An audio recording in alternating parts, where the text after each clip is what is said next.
Welcome back to Life After the Family Home. Smart conversations about downsizing and planning the next chapter. Today's conversation is about a question that almost every homeowner asks. What happens to all this stuff when you downsize? Because for many people, this is one of the biggest concerns. It's not the house. It's not the move. It's everything inside the home. Years, sometimes decades of belongings. Furniture, keepsakes, photos, collections, and everyday items that have accumulated over time. This is something that Skip Benton with Coldwell Banker Select Real Estate in Northern Nevada has seen come up in nearly every downsizing conversation. And for many homeowners, it can feel overwhelming at first, because the question is not just practical, it's also emotional. What do you keep? What do you let go of, and how do you make those decisions? The first thing to understand is that this process does not happen all at once. It's not a single decision. It's a series of smaller decisions. And when approached that way, it becomes much more manageable. One of the most helpful ways to begin is to shift how you think about your belongings. Instead of asking, how do I get rid of everything? The question becomes, what do I truly want to keep? Because downsizing is not about eliminating everything. It's about prioritizing what matters most. For many homeowners, this realization is important because it changes the process from something overwhelming to something more intentional. Another helpful approach is to take it one space at a time, one room, one closet, one drawer.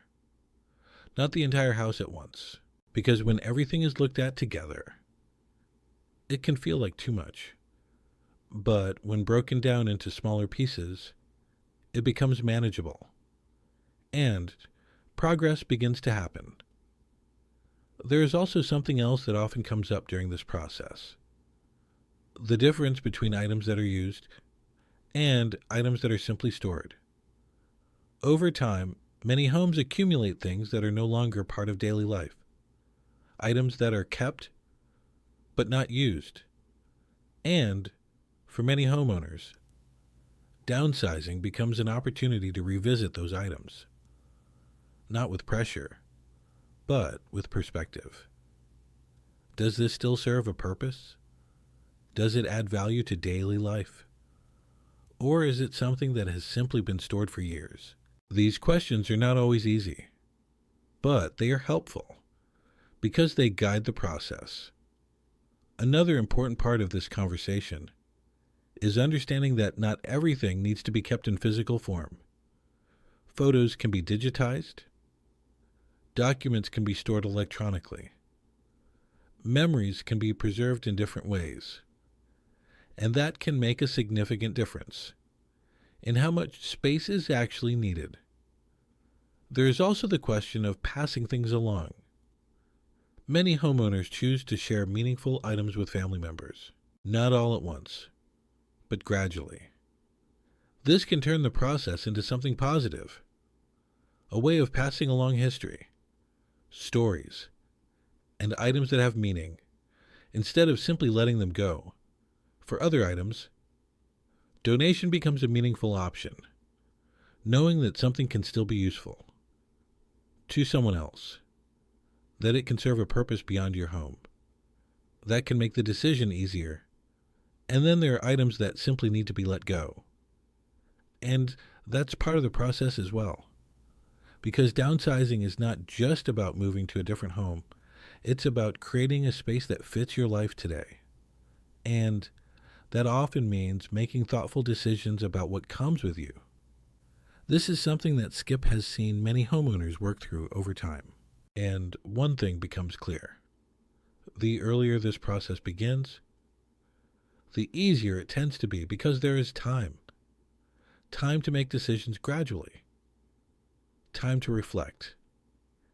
And time to approach the process without pressure.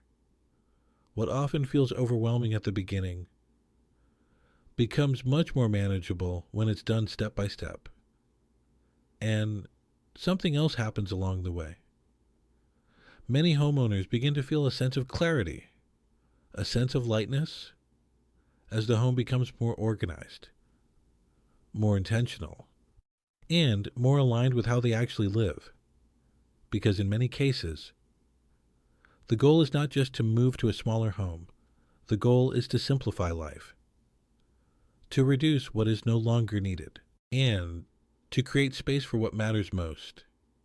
So if you've ever looked around your home and wondered how you would handle everything inside it, you're not alone. It's one of the most common questions homeowners have. And the answer is not to do everything at once. It's to begin, one step at a time, one decision at a time, and to recognize that the process is just as important as the outcome. Thank you for joining this conversation about life after the family home. Smart conversations about downsizing and planning ahead. And I'll see you in the next conversation.